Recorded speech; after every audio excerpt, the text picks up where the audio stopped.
Lesson 1 राख की रस्सी। लोनपोगार तिब्बत के राजा के मंत्री थे। वे अपनी चालाकी और हाजिर जवाबी के लिए दूर दूर तक मशहूर थे। उनके सामने कोई भी टिकता नहीं था। पर उनके लिए जब उनका बेटा बड़ा हुआ तो चिंता का विषय बन गया, क्योंकि उनका बेटा जो था बहुत भोला था। होशियारी उसे छूकर भी नहीं जा रही थी। लोनपोगार सोचता है मेरा बेटा बहुत सीधा साधा है, मेरे बाद इसका काम कैसे चलेगा। इसलिए लोनपोगार अपने बेटे को बुलाकर एक दिन उसे 100 भेड़ें देते हुए कहता है, इन्हें तुम शहर लेकर जाओ और इनको मारना या बेचना नहीं, तुम इन्हें वापस लेकर आओगे 100 जौ के बोरों के साथ। और यह कहकर वह अपने बेटे को शहर की तरफ रवाना करता है। जब उनका बेटा शहर पहुंचता है तो वो चिंतित हो जाता है, क्योंकि उसके पास इतने जौ के बोरे खरीदने के लिए पैसे नहीं थे। वह सड़क किनारे दुखी होकर बैठ जाता है। तभी उसके वहाँ से एक लड़की आती है। वह उससे पूछती है कि तुम इतने दुखी क्यों हो। लोनपोगार का बेटा जो है अपनी जो भी व्यथा रहती है उसको सुनाता है। लड़की कहती है, इसमें दुखी होने की कोई बात नहीं है, मैं इसका हल निकाल देती हूँ।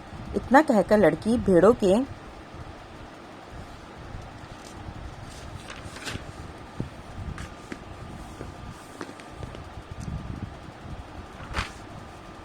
के बाल उतार कर उसे बाजार में बेचती है और जो भी उससे पैसे मिलते हैं उससे 100 जौ के बोरे खरीदकर उसे वापस भेज देती है।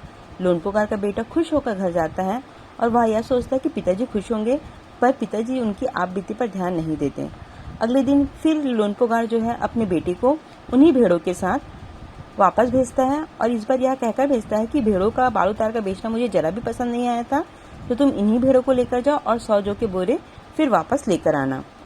एक बार फिर निराश लोनपोगार का बेटा उसी जगह पर जाकर बैठ जाता है, पर उसके ये विश्वास रहता है कि वो लड़की उसकी मदद के लिए जरूर आएगी।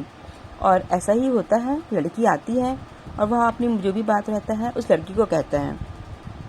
लड़की इस बार जो है जौ के बोरे खरीदने के लिए भेड़ों के सींग काट कर उसको बाजार में बेचती है और जो रुपए मिलते हैं उससे वो बोरे खरीदकर लोनपोगार के बेटे को वापस घर भेज देती है। घर जाकर लोनपोगार का बेटा अपने पिता को सब बात बताता है।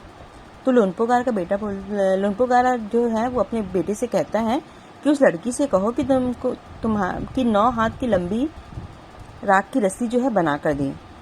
फिर लड़का जो है शहर जाकर लड़की के अपने पिता का संदेश देता है। लड़की फिर शर्त रखती है कि मैं रस्सी तो बना दूंगी, मगर तुम्हारे पिता को वह गले में पहननी पड़ेगी। लोनपोगार को लगता है कि यह रस्सी बनाना असंभव है, इसलिए वो लड़की की शर्त को मंजूर कर लेते हैं। अगले दिन जो है लड़की 9 हाथ लंबी रस्सी लेती है, उसे पत्थर के सिल पर रखकर जला देती है।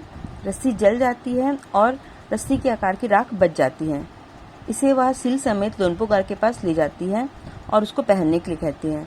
लोनपोगार रस्सी को देखकर चकित रह जाता है और वह लड़की की समझदारी से प्रभावित होता है और उसके सामने अपने बेटे की शादी का प्रस्ताव रखता है और फिर इसके बाद दोनों की धूमधाम से शादी हो जाती है।